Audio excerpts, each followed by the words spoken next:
myself back home after a safe drive, after getting all that install done. And you know, it's really not that hard as long as you take it a step at a time. Now, I am incredibly appreciative of BIMTech for both their expertise, their tools, and their lift that made it so much easier to do. But again, don't let that dissuade you from doing this project. Everything you'll need will be linked in the video description, and the guide from Dorch is really, really good.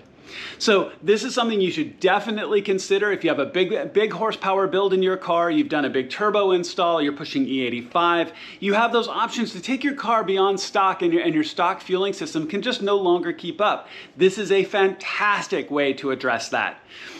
Thank you so much for watching. I really appreciate it. Please click like and subscribe. It makes a huge difference to my channel, and I have a ton of content coming that I'm really, really excited to share with you. Thanks again for watching, and I'll see you on my next project.